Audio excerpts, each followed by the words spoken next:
Well, if you haven't yet, there's still time to send us your plant questions. Yeah, you can do that at tips@channel3000.com. Lisa Briggs is here to get those questions answered. Hi, guys. Hi, Lisa. Nice to see you. Beautiful weather. Oh, isn't it great? Yeah. Perfect for planting stuff. I just asked Lisa if the pumpkins are out yet at the Bruce Company. Not yet. Quite yet. Not quite yet. Another couple of weeks, I think. Okay. Well, we do have a few questions. Rena wants to know, she says, I have a spider plant that is huge, throwing out tendrils and has several leaves that are showing brown tips. It's already in a very large pot.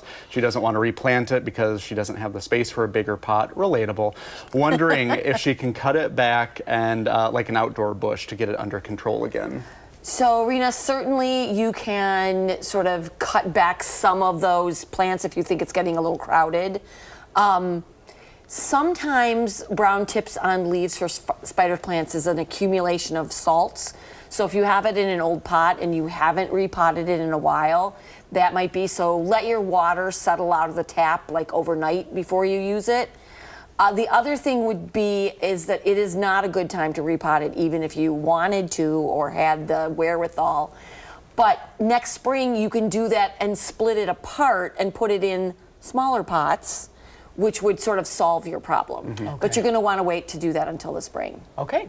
Yeah. Our next question is from Peter, and he said he has a couple of 2-foot-high boxwoods, and the variety is Sprinter. Have you ever heard of that variety? That must be a new one. That's a cool name. Yeah, it is. And then what else did he say about it? He wants to move them. That's right. Yes, well done. No, yes. Peter, please don't move your boxwood now.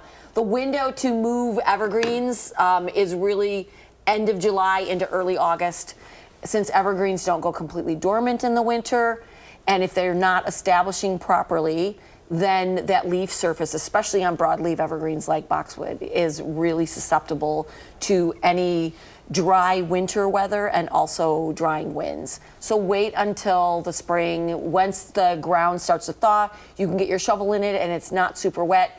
That would be the time you'd want to move your boxwoods. Okay, great. Well, Becky says, I transplanted a 150-year-old Christmas cactus.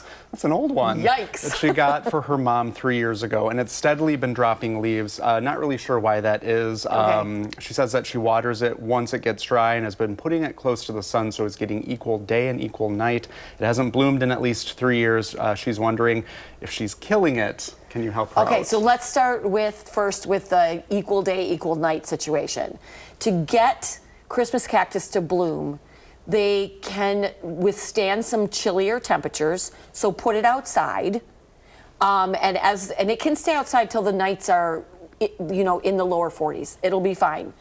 The real trick, though, for Christmas or Thanksgiving cactus is that they need to work through the days shortening and nights lengthening.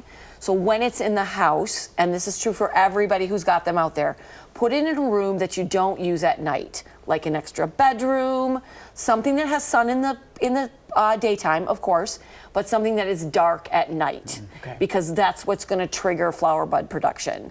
As far as leaves dropping off, when Christmas cactus get really old, sometimes the soil gets a little depleted, and it might mean that it just needs to be refreshed. If you haven't done that for a while, you could carefully take it out of the pot, brush some of the old soil off, and put some new cactus soil in there, and then make sure that it dries out between waterings. Make sure that if you have it in some kind of tray, that water isn't accumulating in the tray and keeping the soil wet. You're always the best. Thank you. Yeah, thank you very much, You guys Lisa. too. And thanks for your questions, everybody. Thanks, Lisa. We'll see you soon. You're welcome.